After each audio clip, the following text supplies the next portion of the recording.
नमस्कार, ANB news देख रहे हैं आप। मैं हूं आपके साथ पल्लवी राजपूत और हमारे खास कार्यक्रम राष्ट्र धर्म में आप सभी का स्वागत है। कृषि कानूनों के महत्वपूर्ण मुद्दे पर केंद्र सरकार और किसान नेताओं के बीच सोमवार को हुई बातचीत बेनतीजा रही। दोनों पक्षों के बीच अगली बातचीत 8 जनवरी को होगी। सोमवार की बातचीत के दौरान किसान नेता अपनी मांगों पर अडिग नजर आए। किसानों की ओर से सिर्फ और सिर्फ 3 कृषि कानूनों पर बात की गई। किसानों की ओर से बार बार तीनों कानूनों को रद्द करने की बात की गई, जबकि सरकार की तरफ से सुधार करने की बात की गई है। कृषि मंत्री नरेंद्र सिंह तोमर ने किसानों से अपील की है कि आप सुधार पर मान जाइए।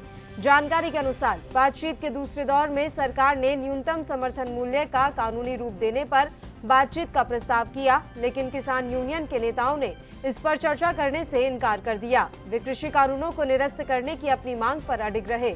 वार्ता के बाद मीडिया से बातचीत करते हुए कृषि मंत्री नरेंद्र सिंह तोमर ने इस बात से इनकार किया कि किसान यूनियन को सरकार पर भरोसा नहीं है। उन्होंने कहा कि सरकार और यूनियन की रजामंदी से ही 8 तारीख की बैठक तय हुई है। इसका मतलब है कि किसानों को सरकार पर भरोसा है।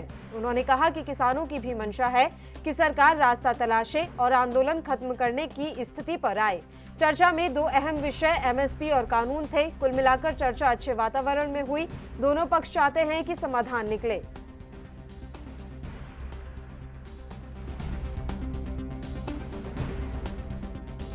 आज किसान यूनियन के साथ चर्चा हुई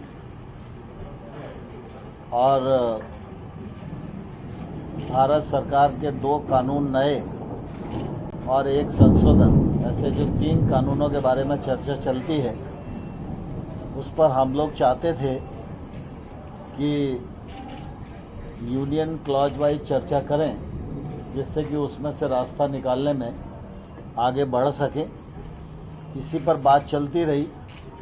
थोड़ा बहुत बात एमएसपी पर भी हुई, लेकिन आज हम कोई निर्णय तक नहीं पहुंच सके और इसलिए यूनियन और सरकार दोनों ने मिलकर तय किया कि 8 तारीख को पुनः 2 बजे बैठेंगे और इस चर्चा को आगे बढ़ाएंगे। चर्चा में स्वाभाविक रूप से माहौल अच्छा था, लेकिन एक्ट रिपील पर अड़े रहने के कारण कोई रास्ता बन नहीं पाया।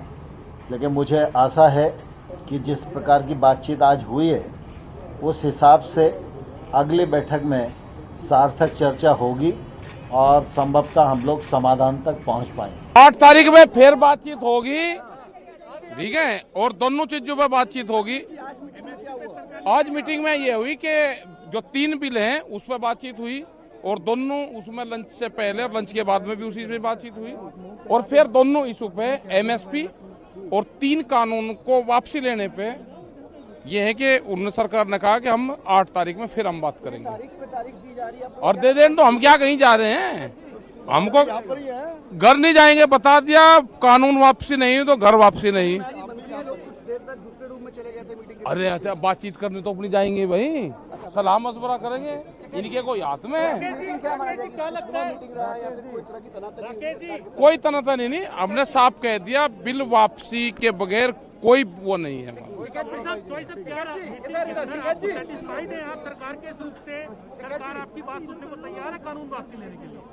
अरे लेगी, जितना जल्दी ले लेगी उतना आराम मिलेगा सरकार।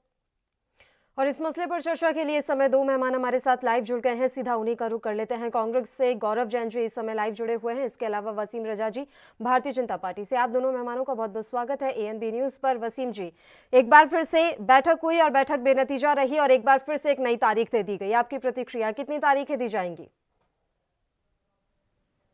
धन्यवाद पल्लवी जी। देखिए, उम्मीद पे दुनिया कायम है और पहले नंबर की आज की जो बैठक हुई है, बहुत ही सार्थक बैठक हुई है। राकेश टिकैत जी ने भी कहा है कि बात आगे बढ़ी है। जब समस्या ज्यादा गहरी हो, आजादी के बाद से आज तक किसानों की किसी ने चिंता नहीं की। सरकार जो है ये चाहती है कि किसान जो है मजबूत हो, सशक्त हो और इस कानून के माध्यम से किसानों को मजबूती दी जाए। जिन जिन प्रावधानों पे किसानों को ऐतराज है उस पे चर्चा हो रही है। बैठक बहुत अच्छे माहौल में चल रही है और इसका नतीजा 8 तारीख को निकलेगा। प्रतिदिन हर बैठक में हम कहीं ना कहीं आगे बढ़ रहे हैं। किसान भाइयों के साथ बैठक अच्छी जा रही है, बहुत सारी समस्याएं हैं, धीरे धीरे सारी समस्याओं का समाधान होगा और देश के किसान जो है खुशहाल होगा। ठीक है गौरव जी, आपकी प्रतिक्रिया। 8वें दौर की वार्ता हुई और वो भी अभी किसी निष्कर्ष पर पहुंच नहीं पाई है। हालांकि वसीम साहब कह रहे हैं कि हर बैठक में कुछ अच्छा निकल कर आता है, लेकिन दिख नहीं रहा है कि वो अच्छा क्या निकला। जी देखिए, मुझे वो पुरानी फिल्म का याद आता है डायलॉग, उसमें होता है तारीख पे तारीख, तारीख पे तारीख, सिर्फ तारीख ही सुनाते रहेंगे या कुछ और भी करेंगे। मुझे नहीं लगता ये देखिए जितनी भी चर्चाएं हो रही हैं, अगर सरकार अपना अहम अपना ईगो छोड़ के ये सारी चर्चाएं क्लॉज बाय क्लॉज जो हमारी संवैधानिक प्रक्रिया थी उस तरीके से अगर संसद के अंदर इस पर चर्चा हो जाती तो आज ये स्थिति नहीं बन रही बैठी। आज जो स्थिति बनी हुई है, आप देखिए जिनके लिए कानून बन रहा है, हमारे देश के जो अन्नदाता है वो उस कानून से खुश नहीं है। उस कानून के पक्ष में बात कौन कर रहे हैं? बड़े बड़े करोड़ों के इश्तेहार कौन निकाल रहे हैं? नरेंद्र सिंह तोमर जी की जो टॉक्स उनको स्पॉन्सर कौन कर रहे हैं? Adani group, Ambani group. तो एक बात बताइए, अगर जो आदमी जिसके लिए कानून बन रहा है, मान लीजिए मैं बेनिफिशियरी हूँ और मेरे लिए कानून बन रहा है, अगर मैं उससे संतुष्ट नहीं हूँ तो फिर ये बताइए किसको फायदा पहुंचाने वाला है? मुझे तो पहुंचाने वाला है नहीं है। तो ये जितनी भी बातें कर रहे हैं, आज राकेश टिकैत जी ने खुद कहा कि भैया हमारी जो 3 मांगे हैं उस पर आप चर्चा करिए। अनेकों बार हम देख चुके हैं कि किसानों की जो मांगे वो सिर्फ ये है कि आप हमें लिखित में गारंटी दे। लिखित में गारंटी कहीं पर नहीं दे रहे, ये आप सिर्फ बात उलझा रहे हैं, किसी तरीके से आगे पहुंच जाए, किसी तरीके से इनकी हिम्मत तोड़ने का काम कर रहे हैं। और कोई यहाँ पे सरकार की मुझे मंशा दिखती नहीं है। नहीं, अब तो एक कदम आगे बढ़ गए हैं ना। वो कह तो रहे हैं एमएसपी पर लिखित हम गारंटी दे देंगे, लेकिन अब बात तो यहाँ पर अड़ी हुई है कि किसान कह रहे हैं कि नहीं, आप तीनों कृषि कानूनों को रद्द कीजिए, हमें कोई संशोधन ही नहीं चाहिए। बात ये भी तो है, अब जब गारंटी दी जा रही है, लिखित गारंटी दी जा रही है, उसके बाद अब किसान इस बात पर अड़े हुए हैं कि नहीं, आप तो कानून ही रद्द कीजिए, हमें संशोधन भी नहीं चाहिए। तो अब वही वाली चीज है ना कि दोनों पक्षों को थोड़ा थोड़ा झुकना पड़ेगा, लेकिन कोई भी झुकने को तैयार नहीं है। अब आप एक बात यही तो समझिए, सरकार जो है वो कानून बना किसके लिए रही है? सरकार जो है वो सरकार क्या है? आप समझिए, सरकार उनको सेवा प्रदान कराने का एक मुहैया कराने का एक सिर्फ सिस्टम है। सरकार कोई ऐसा तो है नहीं तानाशाह है। जब जिन लोगों के लिए कानून बन रहा है वो खुद बोल रहे हैं कि अब ये नहीं चले तो आप क्यों बना रहे हैं? आप समझिए ना, जो बेसिक कॉन्सेप्ट है वो है, आप बोल रहे हैं कि किसानों का जो जीवन है वो अच्छा होगा। जब किसान बोल रहे हैं कि हमारा इससे नहीं होगा, हमारा इसके वो होगा, तो एक मतलब ये चाहते हैं कि खुले तौर पर चर्चा हो, जो किसानों की मांग है उनको एक पटल पर रखा जाए, सरकार जो है उसे रखे, और अगर सरकार किसानों को नहीं पसंद तो उसको वापस से रोल बैक हो, स्टैंडिंग कमेटी में जाए, पूरे जो संवैधानिक प्रक्रिया उसके द्वारा हो। अगर किसानों ने मना कर दिया तो ठीक है, सरकार को अपना, ऐसा तो है नहीं कि सरकार ने कभी कदम पीछे नहीं खींचे हो। आज ही हमने देखा कि चीनी कंपनी को उन्होंने ठेका दे दिया, जब बोला था कि हम चीनी निवेश खत्म कर देंगे, फिर बॉर्डर से पीछे हट गए, फिर उन्होंने लैंड के ऊपर जो बिल लाए थे उससे पीछे हटे। तो ऐसा नहीं है, सरकार जो है सिर्फ यहाँ पर एक छोटे बच्चे की तरह मुंह बना के बैठ गई है कि हम पीछे नहीं हटेंगे, और कोई यहाँ पर मुझे मंशा नहीं दिखती है। और या तो अगर सरकार ने कोई ऐसा पावर ग्रुप हो जिससे उन्होंने ले लिया हो पैसा कि हम उसके खिलाफ नहीं जाएंगे, जो हमने कानून बना दिए उसके खिलाफ हम नहीं जाएंगे, तो वो हो सकता है दूसरी बात। वरना कोई भी सरकार पूरे इतिहास में इतनी निर्दयी नहीं होगी कि 50 किसानों को मर जाने के बावजूद कहीं उस पर टीयर गैस फेंके जा रहे हैं, कहीं उन पर पानी की बौछार डाली जा रही है, और जाने हजारों किसान जो दम तोड़ते हैं सारी, उनकी सुध लेने की वजह आप सिर्फ कॉर्पोरेटों का यहाँ पर ध्यान रखना, और कुछ भी नहीं है। ठीक है वसीम साहब, नरेंद्र तोमर कह रहे हैं कि हमें अन्य राज्यों के किसानों से भी वार्ता करनी होगी, उसी के बाद इस निष्कर्ष पर पहुंचा जाएगा कि इन कानूनों को रद्द करना है या नहीं। देखिए पल्लवी जी, हम एक बात कह रहे हैं कि सरकार और किसान संगठन आपस में लगातार बैठकें कर रही हैं और दोनों एक दूसरे के वार्ता को बिल्कुल सार्थक कह रहे हैं, लेकिन मुझे ये नहीं पता लग रहा है पेट में, कांग्रेस के पेट में दर्द क्यों होता है कि बैठकों में बार बार बैठकें क्यों हो रही है। ये जो कांग्रेस के लगाई हुई बीमारी है, कांग्रेस ने 60 वर्षों के अपने राज में अगर किसानों के साथ बैठकें की होती तो आज लगातार इतनी लंबी बैठकें करने की जरूरत नहीं होती। आज हम चाह रहे हैं और हमारी भारतीय जनता पार्टी की सरकार चाह रही है, नरेंद्र मोदी जी चाह रहे हैं, देश के कृषि मंत्री चाह रहे हैं कि किसानों की जितनी भी पुरानी समस्याएं थे उन सभी समस्याओं का समाधान हो, और किसान संगठनों के साथ लगातार बैठक जो है सार्थक हो रही है। लेकिन हमेशा जब भी बैठक की अगली तारीख होती है तो कांग्रेस के पेट में दर्द होती है। ये किसानों की अगर इतनी चिंता कर रहे हैं, आज किसान देश के धरने पे बैठे हैं, किसानों के साथ सरकार की बैठक हो रही है, और राहुल गांधी और कांग्रेस पार्टी जो सरकार की किसानों की चिंता करें। राहुल गांधी जी जब पार्लियामेंट में बहस होता है तो विदेश भाग जाते हैं। आज देश के में किसानों के विषय पे लगातार बैठक हो रही है और जो कांग्रेस जो है किसानों के साथ भरने का दम भर रही है। कांग्रेस के राहुल गांधी जी ननिहाल में घूम रहे, इटली पहुंचे हुए हैं। तो ऐसा कुछ नहीं है, सरकार बहुत गंभीर है और बैठकों का लगातार दौर जारी है और इन बैठकों से बहुत अच्छा निष्कर्ष निकलेगा और देश की जितनी भी किसानी से संबंधित समस्याएं हैं उस समस्याओं का समाधान होगा। सरकार जो है एमएसपी पे लिखित देने को भी तैयार है। और मैं एक बात कहूंगा कि आज बैठक के बाद बहुत सारे किसान नेताओं ने यह बात कही है कि आज की बैठक से सरकार कुछ बैठक आगे बढ़ी है और अगली बैठक में इससे भी आगे जाएंगे और बहुत अच्छा निष्कर्ष निकलेगा। और ठीक है, एक बात आपके चैनल के माध्यम से कहूंगा कि इन बैठकों से बहुत अच्छे मंथन हो रहे हैं, बहुत अच्छे विचार विमर्श हो रहे हैं और आने वाले वक्त में किसान मजबूत होगा और किसान सशक्त होगा। और जैसा कि हमारे कृषि मंत्री ने कहा है कि देश के अन्य राज्यों में भी किसान बसते हैं, सभी किसानों के हित को देखते हुए इस कानून के अंदर जो किसानों की मांगे उसमें बदलाव भी किया जाएगा और इस कानून को लागू भी किया जाएगा। नहीं वसीम साहब, आप भूल गए, मैंने यही तो कहा, उन्हें बदलाव नहीं चाहिए, उन्हें बस रद्द करवाना है। बदलाव तो चाहिए ही नहीं ना किसी को, संशोधन के लिए तो वो मना ही कर रहे हैं कि नहीं हमें तो संशोधन चाहिए ही नहीं, वो तो ये कह रहे हैं कि हमें रद्द करना है और सरकार कह रही है कि रद्द नहीं होगा। तो कहाँ झुकेगा कौन? ये वाली सबसे बड़ी बात है। पल्लवी जी, रद्द करने से किसानों की समस्या खत्म नहीं होगी, हमें किसानों की समस्या को खत्म करना है। देश का किसान जो है किस हालात में जी रहा है, आज देश का किसान आत्महत्या करने पे विवश क्यों होता है, आत्महत्या क्यों करना पड़ता है किसानों को? इस मसले को दूर करने के लिए एग्रीकल्चर के सेक्टर में रिफॉर्म्स की जरूरत है और हम इस रिफॉर्म्स को लेके आ रहे हैं और किसानों को मजबूत करने के लिए, उनको सशक्त करने के लिए ये कानून की आवश्यकता है। लेकिन किसानों की जो जो समस्याएं थी, जो जो उन प्रावधानों पे जिन प्रावधानों पे उनको आपत्ति थी, हम उस आपत्तियों को दर्ज करते हुए उसमें सुधार करते हुए किसानों की बात सुन के हम इस कानून में बदलाव करके इस कानून को लागू करेंगे। ठीक है, आपने अपना स्टैंड क्लियर कर दिया कि पहले बदलाव होगा और लागू यही कानून होगा। बोलिए गौरव जी, क्या कहना चाह रहे हैं आप? आप एक बात बताइए, भाजपा के प्रवक्ता ये बता सकते कि दुनिया में कौन सा बुद्धिजीवी अर्थशास्त्री है जो इन कृषि बिलों का समर्थन कर रहा है? अमर्त्य सेन हो गए, कौशिक वासु हो गए, दोनों ही पूरे विश्व में विख्यात हैं। उन्होंने खुले तौर पर बोला है कि ये जो कानून है ये किसान की रीढ़ की हड्डी तोड़ देंगे, जो भी किसान की आज हालत है उसको और ज्यादा बर्बाद कर देंगे।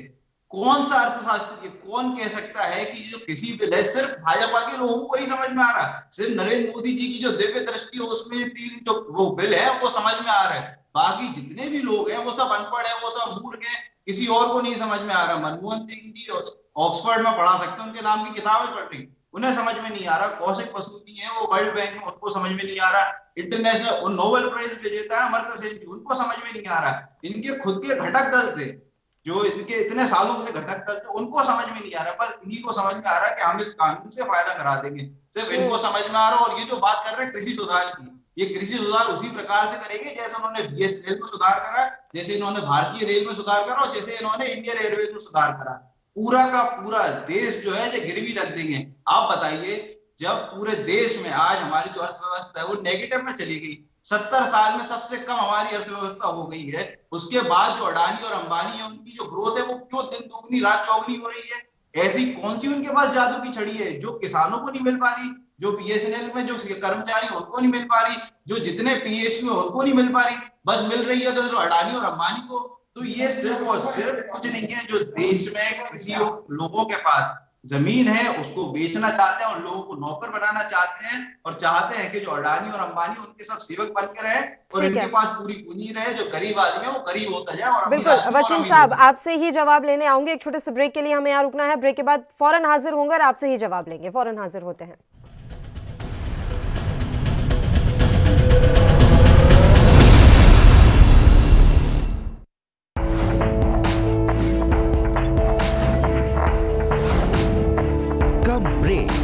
और ज्यादा खबरों के साथ देखिए ANP news in channel number पर। क्या आप दुबले पतले कमजोर हैं, आपकी सेहत नहीं बनती, भूख कम लगती है, वजन नहीं बढ़ता? दरअसल मेन बात खाना पीना खाना नहीं है, मेन बात है खाया पिया लगना। और अगर खाया पिया लगेगा ही नहीं तो सेहत बनेगी कैसे।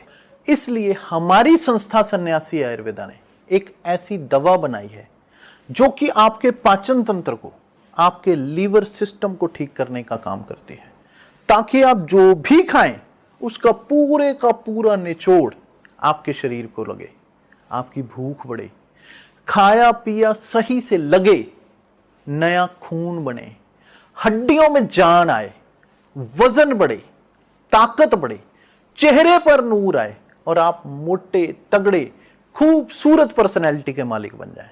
यह दवा पूरी तरह से आयुर्वेदिक होती है।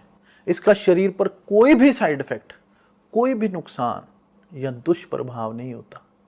लड़के लड़कियां दोनों इसका इस्तेमाल कर सकते हैं और पहले 15 दिन के अंदर ही आपको इसका असर महसूस हो जाएगा।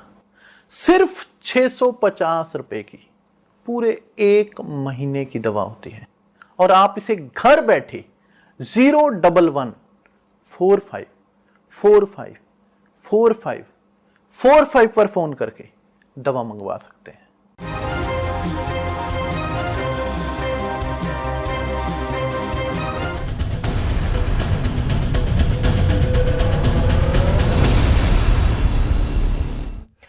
ब्रेक के बाद राष्ट्र धर्म में एक बार फिर से आप सभी का स्वागत है। किसानों के मुद्दे पर हम बात कर रहे हैं। आपको बता दें कि आज एक और दौर की वार्ता जो है किसी नतीजे पर नहीं पहुंची है और इसके बाद से ही तमाम जो विपक्षी दल हैं वो सरकार पर आरोप लगाने से पीछे नहीं हट रहे हैं। वहीं कृषि मंत्री नरेंद्र सिंह तोमर का ये साफ तौर पर कहना है कि 8 तारीख को जो वार्ता की तिथि रखी गई है, हम उम्मीद जता रहे हैं कि उस दिन आखिरकार सब कुछ फाइनल हो जाएगा कि कैसे क्या करना है और क्या वाकई में जो कृषि ये बिल हैं वो रद्द होंगे या नहीं होंगे। क्योंकि नरेंद्र तोमर का ये कहना है कि हमें अन्य राज्यों के किसानों से भी बात करके उनसे समझना होगा और उन्हें भी समझाना होगा, क्योंकि कई किसान ऐसे हैं जो इन कानूनों के पक्ष में हैं। ऐसे सिर्फ एक राज्य के किसान से बात करके हम इन कृषि कानूनों को रद्द नहीं कर सकते। तो पेच अभी भी फंसा हुआ है। इस मसले पर गतिरोध अभी भी लगातार जारी है। दोनों मेहमान लगातार हमारे साथ जुड़े हुए हैं, सीधा उन्हीं का रुख कर लेते हैं। वसीम साहब, आप कुछ कहना चाह रहे थे। तमाम बातें आपने गौरव जी की सुन ली है, अब आपकी प्रतिक्रिया चाहेंगे हम। देखिए पल्लवी जी, सबसे पहले तो कांग्रेस को अपने गिरेबान में झांकना चाहिए। भारतीय जनता पार्टी पे और सरकार पे आरोप लगाने से पहले इनको अपने गिरेबान को देखना चाहिए और अपनी सरकार जो इन्होंने सत्ता में 10 साल लगातार मनमोहन सिंह की सरकार रहे उस समय को देखना चाहिए। भारतीय जनता पार्टी की सरकार यह है, नरेंद्र मोदी जी की सरकार है जो किसानों की चिंता कर रही है। ये कांग्रेस के प्रवक्ता है और कांग्रेस का पक्ष रख रहे हैं। इनको ये पता होना चाहिए कि इनकी सरकारों में किसानों की जमीन को हड़प के रॉबर्ट वाड्रा को दी गई। ये वो लोग हैं जिन्होंने किसानों की जमीन को हड़प कर गए। लेकिन हम ऐसी सरकार है, अभी ऐसी सरकार है, भारतीय जनता पार्टी की ऐसी सरकार है जो किसानों की चिंता कर रही है। इसीलिए लगातार बैठकों का दौर जारी है और बैठकों से ही परिणाम निकलेगा। किसी भी समस्या का समाधान जो है। वसीम साहब, एक बात तो मुझे ये समझ नहीं आती कि भारतीय जनता पार्टी की तरफ से हमेशा कंपैरिजन कांग्रेस से क्यों किया जाता है। आप खुद देख रहे हैं वो तो अब सत्ता में ही नहीं आ पा रहे। आप अपनी स्थिति वैसी चाहते हैं तो वैसा बता दीजिए कि हाँ, हमें भी अपनी स्थिति बिल्कुल वैसे ही करनी है, इसलिए उन्होंने जमीनें हड़प ली, हम सड़क पर ले आए और अब हमें भी यही करना है। आप कंपेरिजन किससे कर रहे हैं और आप कंपेरिजन कर ही क्यों रहे हैं? मुझे तो ये जवाब दीजिए। हम ये कह रहे हैं कि हम किसानों की चिंता कर रहे हैं, किसानों को सशक्त करने जा रहे हैं। लेकिन अरे वो इस कानून से सशक्त होना ही नहीं चाहते। सिंपल सी बात है सर, मुझे ये नहीं चाहिए। पहले अपने गिरेबान में देखे और वो अपने गिरेबान में देखकर क्या कर लेंगे? क्या वो अपने गिरेबान में झांक लेंगे तो किसान जो है वापस अपने घर चले जाएंगे? मुझे इतना सा जवाब दे दीजिए। कांग्रेस अगर अपने गिरेबान में झांक लेगी तो किसान आंदोलन खत्म हो जाएगा? पल्लवी जी, किसान आंदोलन तो समाज बैठकों से ही खत्म होगा और लगातार हम बैठ के कर रहे हैं और इस बैठकों से अच्छे निष्कर्ष भी निकल रहे हैं। बैठक से सार्थक बातें भी हो रही हैं। जो किसान नेता बैठकों के बाद बाहर आते हैं तो वही कहते हैं कि सरकार से बहुत अच्छी बैठक, अच्छे माहौल में बैठक हो रही है, बहुत मसलों पे समाधान हो रहा है और समस्या इतनी गहरी है, कई समस्याओं को समझने की जरूरत है और उसमें सरकार और किसान नेता, किसान संगठन, किसान यूनियन के लोग इसको समझ रहे हैं और उसमें बातचीत वार्तालाप चल रही है। और 8वें दौर की जब बैठक होगी तो दिन प्रतिदिन हालात बदलते जा रहे हैं और मुझे उम्मीद है कि 8वें दौर की बैठक में बहुत अच्छे माहौल में इस आंदोलन को खत्म किया जाएगा पूरे देश के किसानों को हित को भी देखा जाएगा और जो किसान धरने पे बैठे हैं उनकी हित को भी देखा जाएगा। मिल बैठ के 2 कदम सरकार आगे बढ़ रही है तो 2 कदम किसानों को भी आगे बढ़ना और चाहिए। जितना मिल धीरे बैठ के धीरे ये आपस में प्रोसेस वार्तालाप चल रहा है ना करके वसीम साहब, मैं आपकी इस वार्तालाप बात से करके इसको बिल्कुल खत्म कर लिया सहमत हूँ जाएगा। कि बातचीत से ही नतीजा निकलेगा। ये बात आपकी 100% सही है। जब बातचीत होगी तभी नतीजे पर हम पहुंच पाएंगे और इस समस्या का समाधान होगा। लेकिन जितनी स्लो प्रोसीजर आप लोगों ने अपनाई हुई है ना, आप ये देख लीजिए कि मौसम किस तरह से बदल रहा है, वहां कितने किसानों की अब तक डेथ हो चुकी है। इन तमाम चीजों को आप नकार नहीं सकते और भारतीय जनता पार्टी की तरफ से कोई व्यवस्था वहां की नहीं गई है। आप यहां बैठकर बोल रहे हैं तमाम बातें, मैं हर बात से आपकी अग्री कर जाऊंगी, लेकिन ऐसा नहीं है कि वहां पर आपने व्यवस्थाएं दे दी हो। सर, आप खुद देख रहे हैं 3 दिन बारिश हुई है और किस तरह की हालत हो गई है। अरे आप वहां रहकर दिखा दीजिए कि बारिश हो रही है, हम टेंट में रह रहे हैं, पूरे जगह पानी पानी भरा हुआ है, ठंड से हम लोग कपा रहे हैं, बच्चे हैं, महिलाएं हैं, और फिर आपके प्रवक्ता आके ये कह देते हैं कि वहां पर तो हीटर लगा हुआ है साहब, वहां पर तो किसान है ही नहीं साहब, ये तो बस ऐसे ही चल रहा है, नाटक चल रहा है। देखिए पल्लवी जी, मैं एक बात कहूंगा कि सरकार भी लगातार निवेदन कर रही है और हम भी लगातार ये बात कहते आ रहे हैं कि जो किसान भाई हैं वो आंदोलन को खत्म करें, अपने घर को जाए। बैठकों का दौर जारी रहेगा, बैठकें बंद नहीं होगी। जो भी आपके किसान नेता आएंगे उनके साथ बैठक करके मिल बैठ के इस समस्या का हल निकाला जाएगा। धरने पे बैठने की आवश्यकता नहीं, हम तो लगातार कह रहे हैं आप कि वो भी घर जानते जाएं। हैं, हम भी जानते हैं कि अगर उन्होंने अपना आंदोलन खत्म कर दिया तो सरकार कितनी गंभीरता से इस मसले को ले लेगी। ये हर कोई बहुत अच्छी तरीके से जानता है, इसलिए वो इस जिद पर अड़े हुए हैं कि हम वहीं बैठे रहेंगे जब तक कि ये कृषि कानून रद्द नहीं हो जाते। अब देखना तो यही है कि कानून रद्द होते हैं या वो संशोधन पर मानते हैं।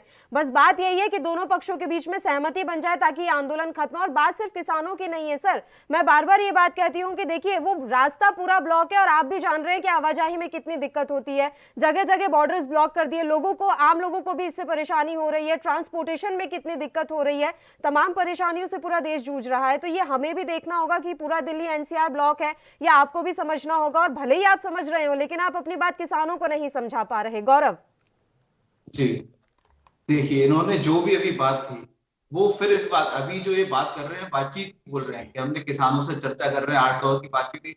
ये तो प्रेशराइज जब किसानों ने दिल्ली को घेर लिया उसके बाद ये बातचीत पे माने, उससे पहले तो बातचीत का उन्होंने सब मना कर दिया था कि हम बातचीत को तैयार ही नहीं है। इनके यहाँ के जो नेता थे, इनके यहाँ के जो मंत्री थी, वो खुलेआम तौर पर बोल रहे थे कि किसान नहीं आतंकवादी हैं, ये किसान नहीं ये पिज्जा खा रहे हैं, ये किसान नहीं है, इनके तो ये पूंजीपति हैं। जब इनको प्रेशराइज करा गया तब जाके ये बातचीत पे माने, इससे पहले तो ये बातचीत करने को तैयार ही नहीं थे। और जो सरकार धीरे धीरे नरम पड़ रही है वो इसीलिए पड़ रही है क्योंकि वो सबके सामने उनका चेहरा सामने आ गया कि कहीं आप देखिए, जब सरकार को आप बताइए 50 किसानों ने वहां पे मौत हो गई, उनकी मौत का जिम्मेदार कौन है? कोई जिम्मेदारी ले रहा सरकार में बाहर आके। गौरव जी, एक बात तो आप लोगों को भी समझनी पड़ेगी। आप भले ही अभी सरकार को कितना भी कोस ले, दामन आपका भी साफ नहीं है। आपका मैनिफेस्टो उठाकर आप देख लीजिए, शरद पवार के पत्र आप देख लीजिए, राहुल गांधी के संसद के भाषण आप देख लीजिए, तो दामन आपका भी ऐसा कोई साफ पाक नहीं रहा है। लेकिन वही है कि अभी हमें बोलना है तो हम बोल रहे हैं क्योंकि हमें भी सियासत अपनी देखनी है। मैं बता रहा हूँ, जो चीज होती है वो मंशा की होती है, आपकी इंटेंशन की। एक चाकू होता है, उससे जो होता है डॉक्टर इलाज कर देता है, इसी चाकू से कोई आदमी होता है वो कत्ल कर देता है। जो उन्होंने जीएसटी के साथ करा, जो उन्होंने बाकी बिलों के साथ करा, वो इसके साथ भी करते। आप समझिए जो जीएसटी कानून था वो कितना सुलभ था हमारे कांग्रेस का, कितने लोगों को फायदा हो सकता था। और आज जो जीएसटी है वो एक तरीके से हथियार बन के रह गया है। कितने लोगों को उससे नुकसान हो रहा है, कितने लोगों को समझ में आ रहा है, कोई सरकार की कोई मंशा नहीं है। आप समझिए डीमोनेटाइजेशन पहले भी हुआ था देश में, उससे देश की अर्थव्यवस्था को उतना बड़ा फर्क पड़ा था। और आज जो डीमोनेटाइजेशन हुआ उससे आप देख लीजिए अभी तक अर्थव्यवस्था जो है वो चरमराई हुई है। तो ये जो है ये इनकी बिना सोची समझी, ये लोग क्या सोचते हैं कि हम क्योंकि सत्ता में है, हमारे पास बहुमत है, जो हम आंख बंद करके रात में 10 बजे टीवी पे आगे, रात में 8 बजे टीवी पर आगे हम जो भी बोलते हैं वो तुगलक की फरमान सबको मानना पड़ेगा। ये चर्चा में विश्वास रखते ही नहीं है। अगर यही चर्चाएं पहले, अगर जैसे कोई कानून बनता था, आप समझिए वो थी एक नेशनल एडवाइजरी कमेटी, उसमें कानून बनता था, स्टैंडिंग कमेटी में जाता था, सरकार के दोनों सदनों में होता था। अब कोई चर्चा होती ही नहीं है, सीधे वहां से आपने एक सत्र से पारित कराया और दूसरे आपने राष्ट्रपति जी से साइन करा और हो गया कानून। ना वहां पे चर्चा हुई, सांसदों के पास कोई ताकत नहीं बची।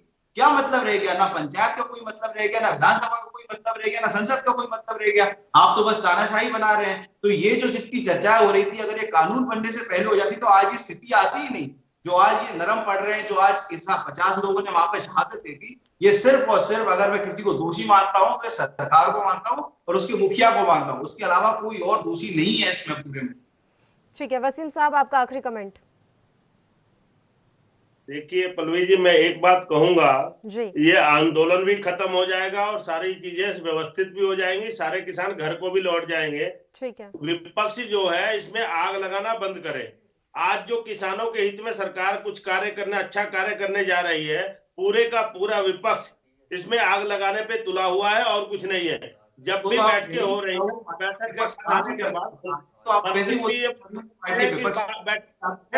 और किसान नेता भी जब बाहर निकलते हैं वो ये बात कहते हैं कि सरकार के साथ बहुत अच्छी बैठक हो रही है और हम हर विषय को एक विषय को टच कर रहे हैं और उसके समाधान की रास्ता बनाया जा रहा है। क्या बोल रहे हैं? उसके बाद जो होता क्या है, विपक्ष जो है उसमें आग लगा के अपनी राजनीतिक जान देखने लगता है। कौन सा विपक्ष, कौन सी पार्टी के कहने पर लोग जान नहीं देते? कुछ तो सोच समझ के करिए, ऐसे डिस्क्रेडिट कर रहे हैं आप। मतलब वो जो लोग वहां पर अपने उनके जो जायज पॉइंट है उनको विपक्ष के लोग हैं, पार्टी के लोग हैं, किसानों के कैसी सोच है आप लोगों की? 50 लोगों ने जान दे दिया, कभी भी पार्टी की बात, अरे कुछ बड़ा सोचिए। ठीक है, दोनों से निवेदन है, दोनों ही शांत हो जाइए। आपकी बात सही है वसीम साहब, ये आंदोलन तो खत्म होना ही है, किसी ना किसी दिन तो खत्म होगा ही, लेकिन सवाल यही है कि उस दिन के इंतजार तक कितने लोगों की जान चली जाएगी और कितना नुकसान हम झेलेंगे, ये सबसे बड़ी बात है। और बस ये नुकसान ज्यादा ना बढ़े, इसलिए हम बार बार यही अपील कर रहे हैं कि सरकार को समझना चाहिए और आंदोलन को खत्म करवाना चाहिए। आप दोनों का शुक्रिया तमाम चर्चा के लिए। आप राष्ट्र धर्म में हमारे साथ जुड़े। तो आपको बता दें कि किसानों का आंदोलन लगातार जारी है और आज की वार्ता भी बेनतीजा रही। अब 8 तारीख को एक बार फिर से वार्ता होगी, देखने वाली बात रहेगी कि इस बार की वार्ता में कुछ नतीजा निकल पाता है या नहीं। इसी के साथ इस बुलेटिन में इतना ही। नमस्कार।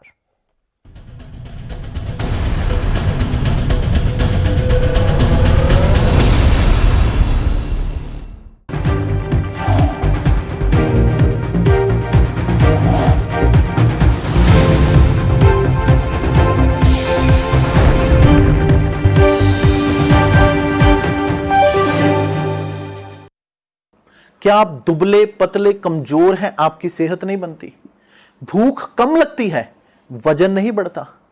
दरअसल मेन बात खाना पीना खाना नहीं है, मेन बात है खाया पिया लगना। और अगर खाया पिया लगेगा ही नहीं तो सेहत बनेगी कैसे? इसलिए हमारी संस्था सन्यासी आयुर्वेदा ने एक ऐसी दवा बनाई है जो कि आपके पाचन तंत्र को, आपके लीवर सिस्टम को ठीक करने का काम करती है, ताकि आप जो भी खाएं उसका पूरे का पूरा निचोड़ आपके शरीर को लगे, आपकी भूख बढ़े, खाया पिया सही से लगे, नया खून बने, हड्डियों में जान आए, वजन बढ़े, ताकत बढ़े, चेहरे पर नूर आए और आप मोटे तगड़े खूबसूरत पर्सनैलिटी के मालिक बन जाएं। यह दवा पूरी तरह से आयुर्वेदिक होती है। इसका शरीर पर कोई भी साइड इफेक्ट, कोई भी नुकसान या दुष्प्रभाव नहीं होता। लड़के लड़कियां दोनों इसका इस्तेमाल कर सकते हैं और पहले 15 दिन के अंदर ही आपको इसका असर महसूस हो जाएगा। सिर्फ 650 रुपए की पूरे 1 महीने की दवा होती है और आप इसे घर बैठे 01145454545 पर फोन करके दवा मंगवा सकते हैं। सुन, कहाँ जा रहा है? मार्केट जाना होगा, बाहर सब खुला हुआ है। मास्क कहाँ है तेरा? मास्क इधर।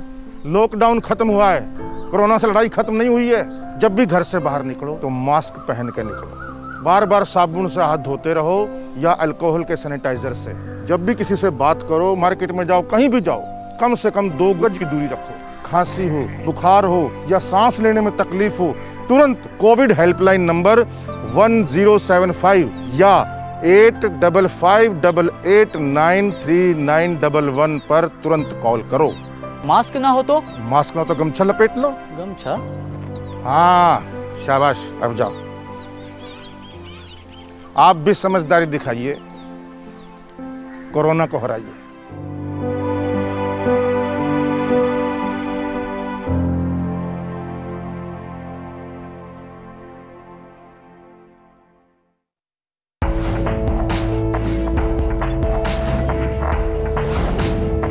कम ब्रेक और ज्यादा खबर।